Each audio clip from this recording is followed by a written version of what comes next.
Hello everyone, welcome to episode 3. We are going to cover 3D kinematic equations. I apologize, I did say we were going to cover it in the last episode. I realized how much I was, when I did 2D kinematic equations, I realized how much work I was showing you, and it was a lot, so I wanted to give it a night. Anyhow, we are going to talk about some kinematic stuff. Before we get to that, let me just verify the vectored stuff. So I showed you here before, I accidentally stuck an equal sign here. So if you see that on the video, I'm just correcting it.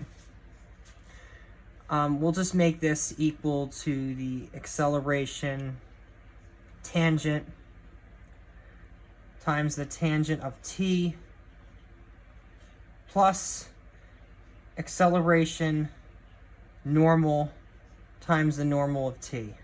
There's no equals in between. I made a little mistake there. That's what I wanted to clean up. Other than that, that is, remember how position is the second derivative of acceleration. I explained all of this in 2D. Other than that, that was just the only cleanup that I had to make. I don't like erasing these videos because they're very complicated to create. I mean, not a lot of people, can understand physics or do physics. So I just feel like I'd rather just clean up on the next episode. It's kind of why I want to do this third one. This third one isn't going to be on kinematic equations. It's actually going to be on relative velocity. So we no longer need to worry about acceleration. Now, everything that we're doing, from the beginning, from 1D to relative, we don't even, if you notice, we don't even care about mass. We don't care about how heavy something weighs. We're going to care about that when we get to the next unit, when we start getting into, forces. We're not going to do any problems with forces, I promise you on that. I'll really just demonstrate what the equations are, what kind of graphs do they represent. Because the idea with these videos, they're more like tips. So, not just tips. I mean, we did more than tips in 2D kinematic equations. I really went heavy into it. And it was interesting. I just, came up with my own, trick of the book. I just showed you that. Before we talk about relative velocity, this is an interesting episode because this is, a piece of modern physics. It's kind of neat that I get to do this in Newtonian mechanics. I get to play God a little bit. Other than that, I was trying to show you about this. I was trying to show you the fundamental theorem of calculus. Remember,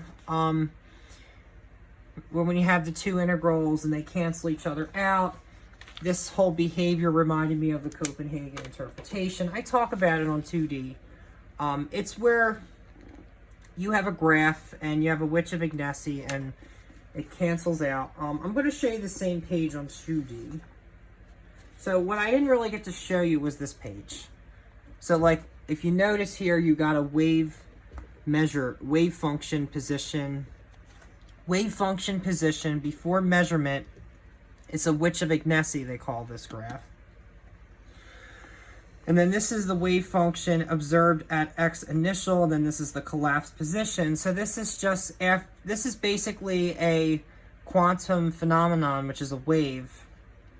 And think of it as a basic wave in 2D motion. So this is before you measure a system, and then once you measure the system, it starts to collapse. Like I said, it's still unknown. We don't know completely. Other than that, I'm allowed to show you less than 10%, I think, because that's not copyright violation. That 2 pages is, I'm telling you, is less than 10% of the book. So we're not breaking any rules here. Other than that, I wanted to show you the relationship of everything we've been doing. All right. So we started with constant kinematic equations. Let me see if I find that page. Oh, here they are. So remember when we talked about the first 3 were the Galilean equations. This goes back to 1D motion, right? And then the last one is Newton's equation. It's probably better if I go backwards. So remember when you have to find these, you have to find v final, x final, x final, v final in the x direction. And we said no distance, no acceleration, no final speed, no time. Let's take a look at projectile motion. Actually, we didn't start with that. Well, we'll start with that. Let's start with that. So with projectile motion, this is not acceleration. This is alpha. It's the cosine sine product. I was just so tired. I couldn't identify a trig function. So what I said here is I actually figured this out. Because the alpha is your angle. It's your cos of your alpha. So the x and y, they are positions, right? X, y, and then these are your velocities. Remember, velocity is the first derivative of position. So you could think of this equation as the first derivative of this equation. And then you could also think of this equation as the first derivative of this equation. It's the same as 1D. So like, if you look at these four, you could imagine that a position, right, which is not, I guess you could look at this one, and if you took its derivative of this equation where it says no final speed, you would end up getting no distance. So it's interesting.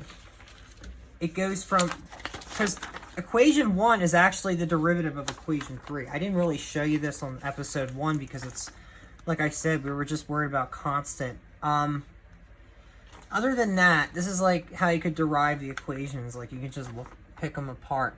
So what I was trying to show you on that video, which didn't work very well because of the camera, and I apologize about that. That's why I showed you that Copenhagen interpretation.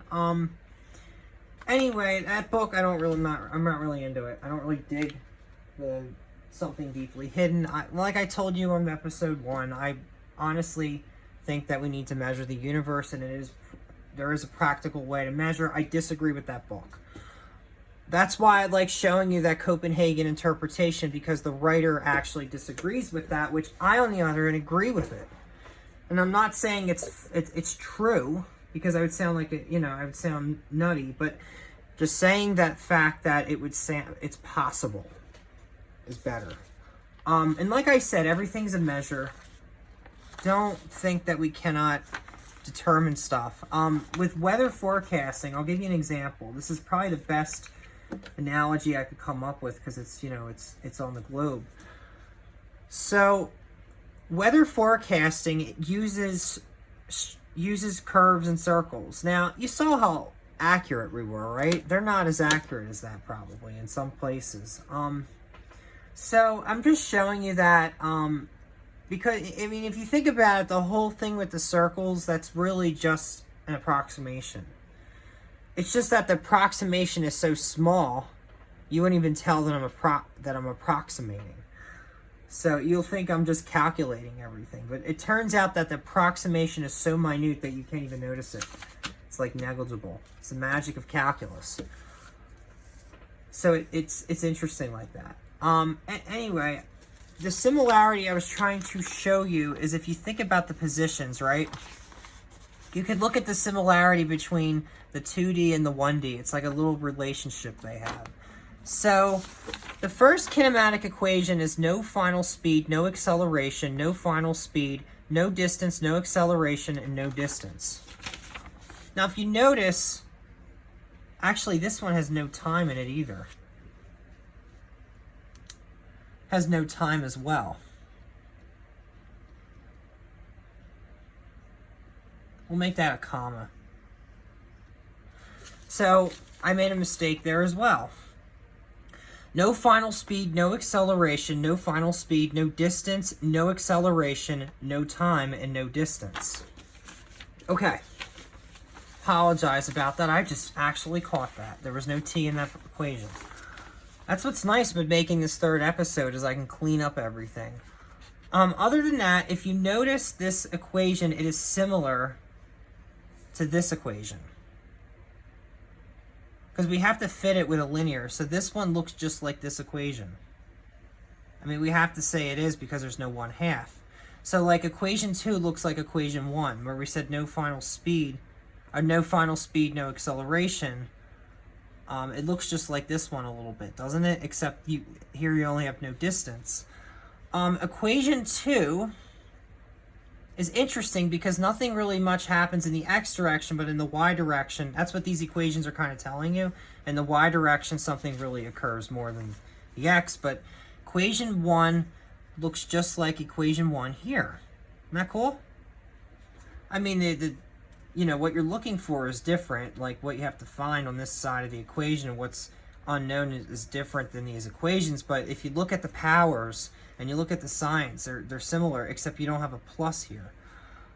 I'm trying to like find the closest equation. This is probably crazy to do, but if you look at the second one, right, we got the 1/2, looks just like equation 2. Equation 3 looks, I guess, supposed to look like equation 1 again, and then equation 4 looks just like equation 1. It's interesting. It doesn't go past it doesn't go to equation 4. Huh. It's almost like these are Galilean equations. We could say that these are Galilean, almost. Well, I don't really know off the top of my head. It's easier to tell you when we're in 1D world, but we're in the 2D world. So that is the relationship right there. I want to make sure I'm not missing anything. So I think that is it, is the projectile motion equations, the 1D kinematic equations, right? And the vector stuff is what I made mistakes on. Other than that, I think that's everything is accurate. Oh, forgot one more thing. What I was trying to show you on the camera, and all this stuff failed because of the lens, the camera angle. If you notice the initial plus the final over 2, I showed you this before. It's similar to this kinematic equation, the second one. Now you can actually see what I'm talking about. So if you look at this, x initial plus x final over 2, well, that looks just like v final minus v initial over 2. I mean, the difference is it's a position, and that is not, that is a velocity, but they still are vector. Like, you could think about it, even though the variables are different. That's what I was trying to show you here. Like, if you look at this parenthesis and you look at these set of coordinates, that they're similar. The reason why I wanted to kind of just stop there at the review is because, or last chapters, is because I want to start out with coordinates.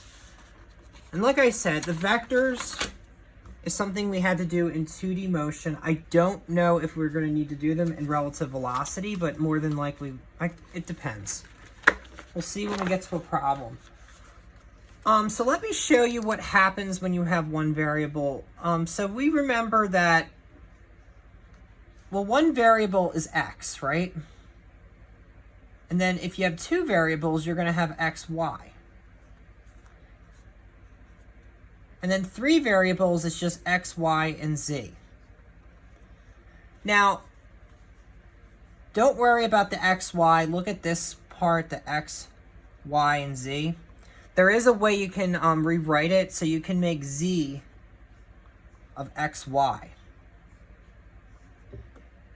equal to something. That is the setup here.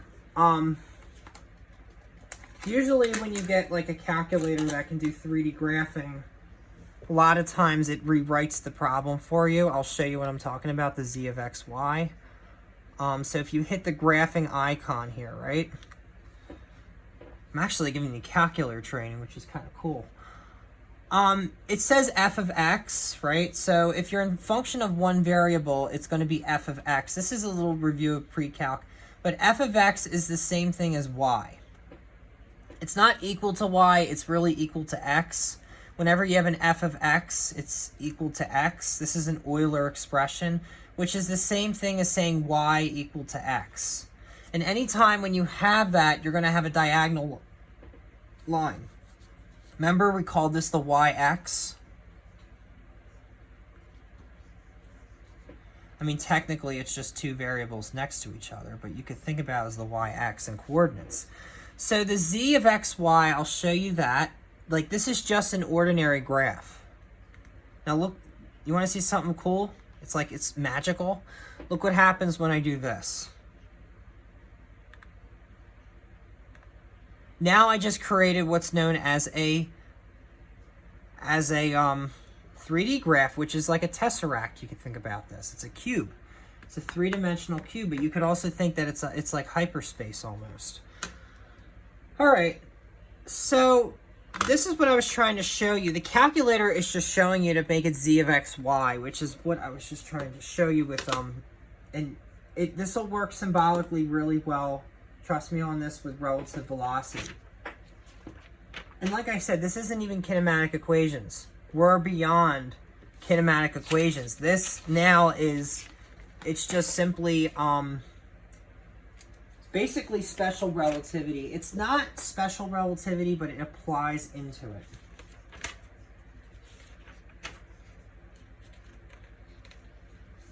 Okay. I just want to prove my point that it's set up the same way.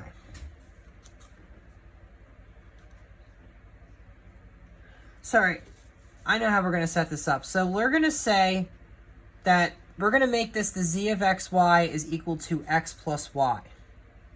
So I said xyz can be rewritten as the z of xy is equal to x plus y. Just trust me on this. You're gonna understand this.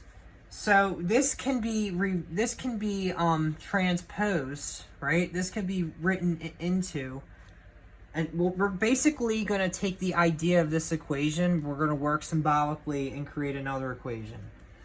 So we'll say the x of PA is equal to the x of P over B plus the x of B over A. Now imagine that these are like x, y, and z. I mean, this is just a rewritten part, but I'm guessing like this is how I could try to explain like how you can get from here to here. Because you can imagine that we're trying to make two, it's really like combinations here. So here you have a z, here you have an x, here you have a y. You could see they differ. But here you have a p, and then the p and the b's and the b's and the a's, they kind of just switch around. So it's like a it's like a combination trick. It's really hard for me to explain it. Other than that,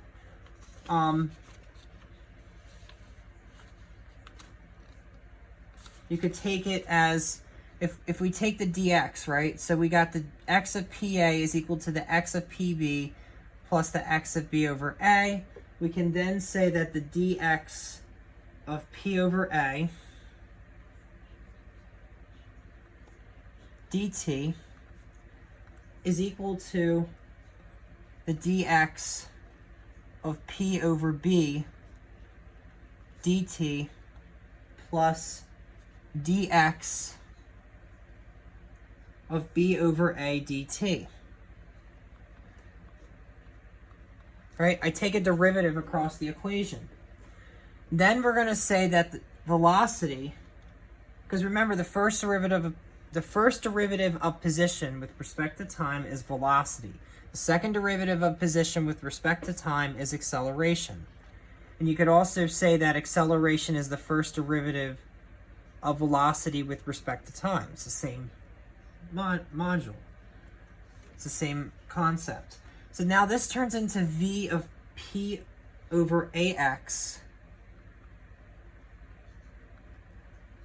I wasn't really trying to show you how to get from here to here. I was really just trying to show you how to get from here to here so we can continue down the ladder. So v of P over AX is equal to VP, and these are bases, over BX. And I guess this is, like I said, about the clever tactic of not using a vector, is using the bases, remember? And then VB over AX. Okay, so this is the V of P AX plus the V sub P over AX plus V sub P over AX is equal to V sub P over BX plus V sub B over AX. All right, let's do a problem. I'm going to pick one with geese flying in the air. I think that's a good one.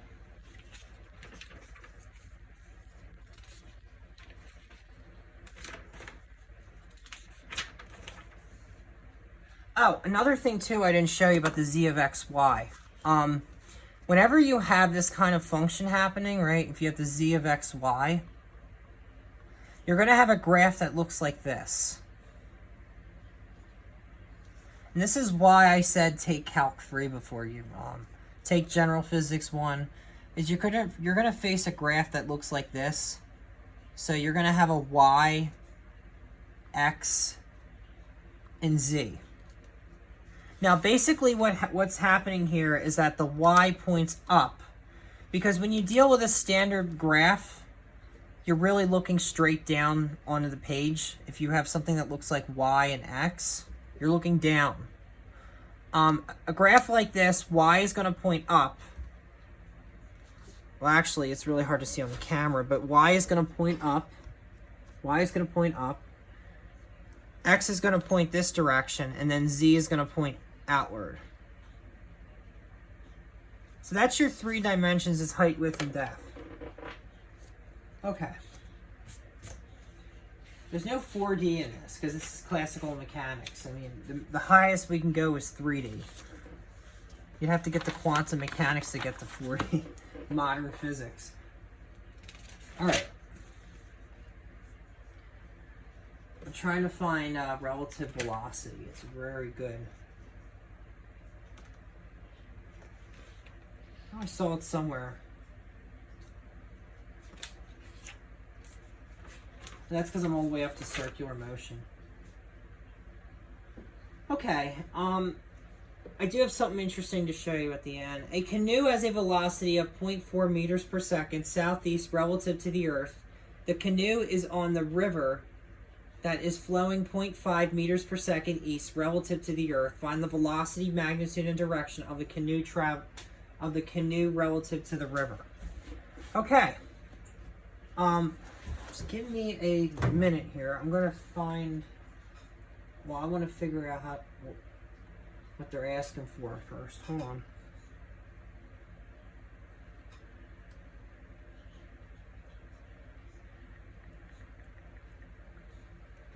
Still here. I'm just trying to figure out the problem. Let's see. What is it? Example.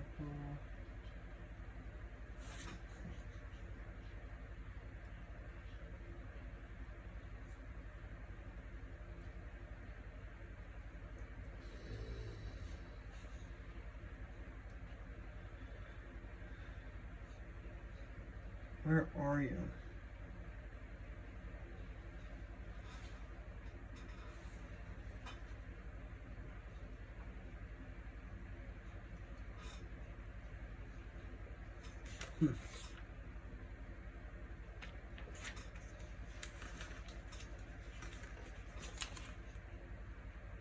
I don't even know which problem this is. It's 3 something. Maybe we could say it's 33?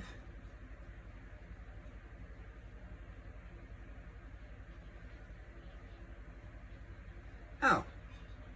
Okay. Yeah, it's number 33. I'm just looking up for a solution. Now the velocity of the canoe has 2 components relative to the Earth. Take the positive x direction to be eastward and the positive y direction to be southward. Let the velocity of the canoe relative to the river be v sub c over r, and the velocity of the canoe relative to the Earth be v sub c over e, and the velocity of the river relative to the Earth by v sub r over e. Now the equation of the velocity of the relative to the Earth is. So you're going to get this equation. So you're going to have 2 equations because it's relativity. The first one is going to be looking at the canoe, and then the second equation is going to be looking away from the canoe. I think that's basically what's happening here. V sub c over e, even though it's in 3 dimensions, it acts like a 2-body problem. I don't know if you ever read the book called The 3-Body Problem. It's pretty interesting. V sub c over e is equal to v sub c over r plus v sub r over e. And then the second one, you're going to say that v sub c over r is equal to v sub c over e minus V sub r over e. Basically what's happening is one canoe is looking at the other canoe and the other canoe is looking back at the canoe.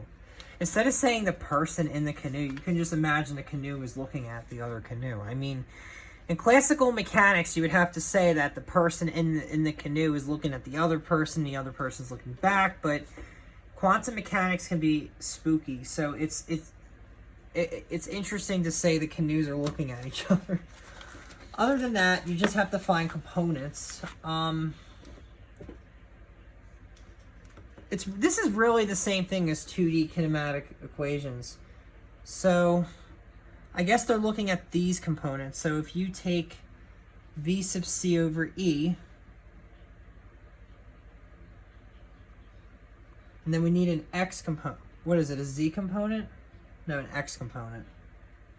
I guess because they're putting it like that, this formula is shown is z of x, y is equal to x plus y. This is a formula you're going to learn in Calc 3. Okay, V sub c over Ex is equal to V sub E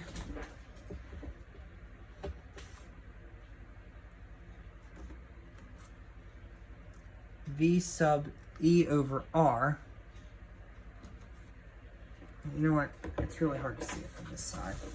V sub C over E sub X is equal to V sub E over R cos of 45 degrees is equal to 0.4 cos of 45 degrees, which is equal to 0.283 meters per second. Now the 45 degrees is exactly here. It's a symmetrical angle. So whatever you're going to get from the cos, which is coming from the x direction, should be the same value from the y direction. So if you take V sub c over E y, that's equal to V sub E over R. There's no equals there. Good thing I caught that. The sine of 45 degree,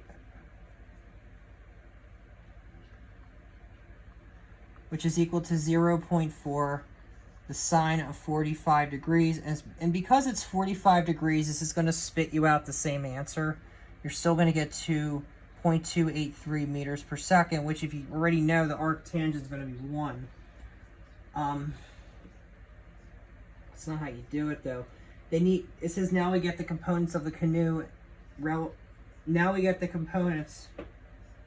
So that's the components of the canoe velocity relative to the Earth, and now we get the components of the canoe velocity relative to the river. Okay. Let's see how we're going to do this. Basically, we're going to use this equation. So this equation, it's interesting they didn't use the first one. So they just looked at this part for the first one. Basically, what they did was they looked for this part for here. We're going to use this equation, though.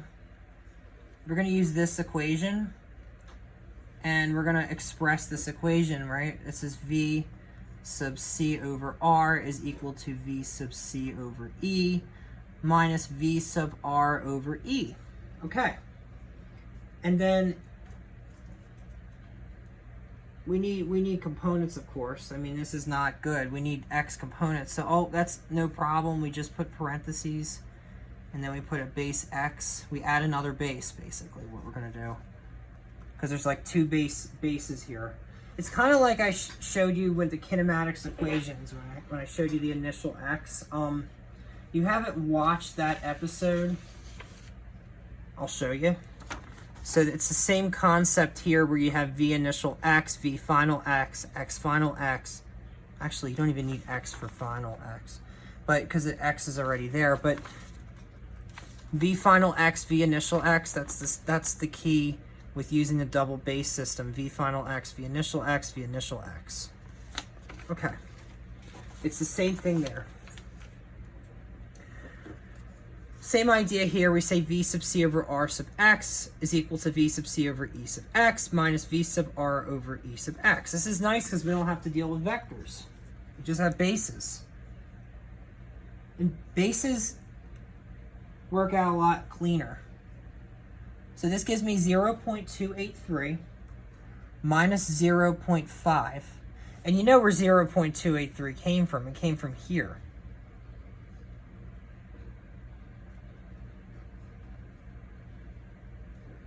And then this equals to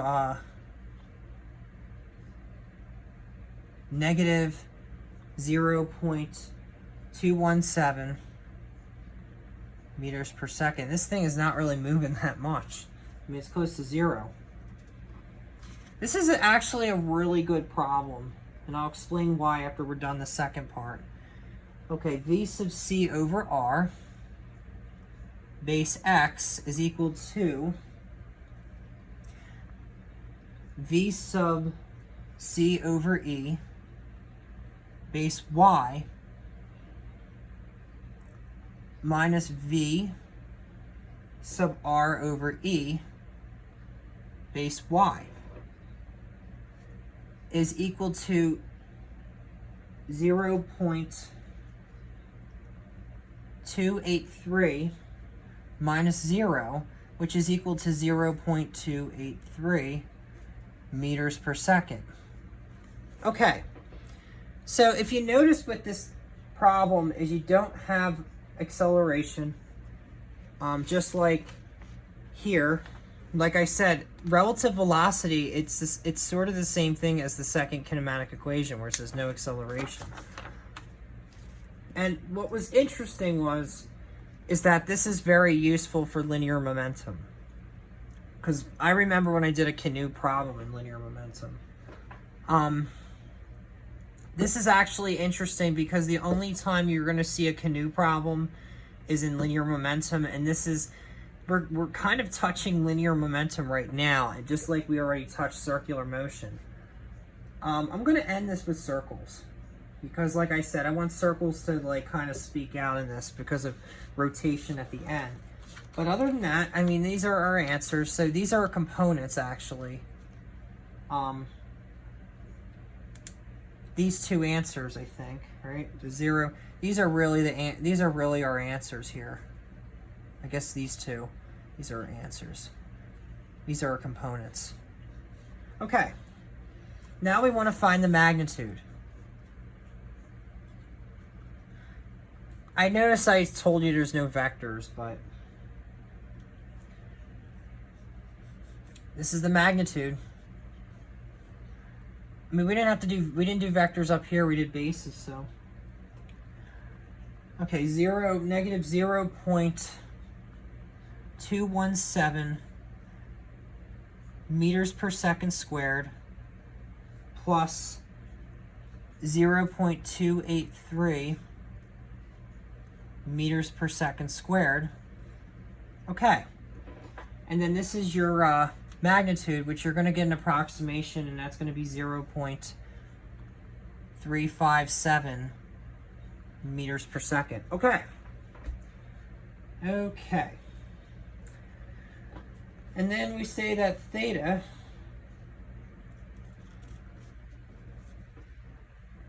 is equal to the arctan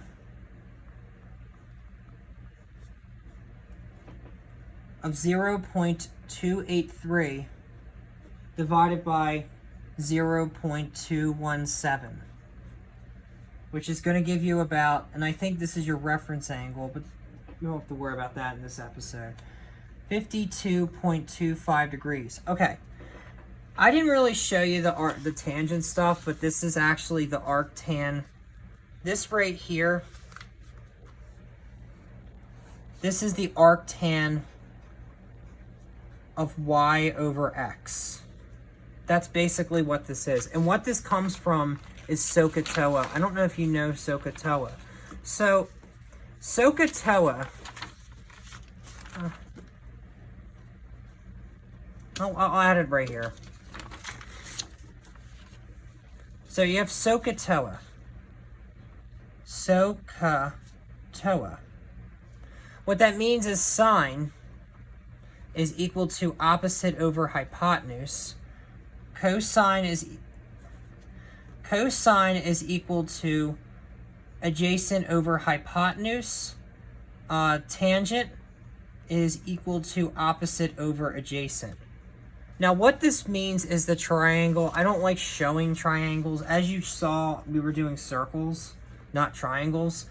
But I have to show it to you for this part. So whenever you have a triangle,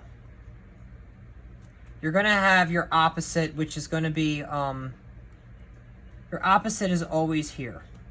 Your hypotenuse is always there, and then your adjacent is always there. So what they're saying is the sine is opposite over hypotenuse, cosine is adjacent over hypotenuse, and then tangent is opposite over adjacent. This is very important when you do trigonometric substitution. So like if you're in Calculus 2, you're going to learn an integration technique that's called it's called trigonometric substitution. And what it does is when you integrate a radical, you have to use a triangle, which is important when you do electromagnetism. They'll use this trigonometric substitution. When you deal with magnets, that's what we apply it to in physics. And like I said, math is the roots of physics. But you probably didn't know this, but chemistry is the application of physics. Physics is also the application of mathematics. So it's just another application of this. That's where you're going to see the trig substitution. I might even post a video during the winter time on how to do integration by parts. I think that'll be interesting. So that is how you do that problem. Other than that, I think I have to wrap this up with circles. We got to do circles. Circles is what we're going to be doing. All right, so what I forgot to tell you, right? There's another term for the Japanese that they came up with. I showed you the yenri, right? Which was the measuring of a circle. There is one more term, and I'm trying to find the name of the word. Let's see, hold on.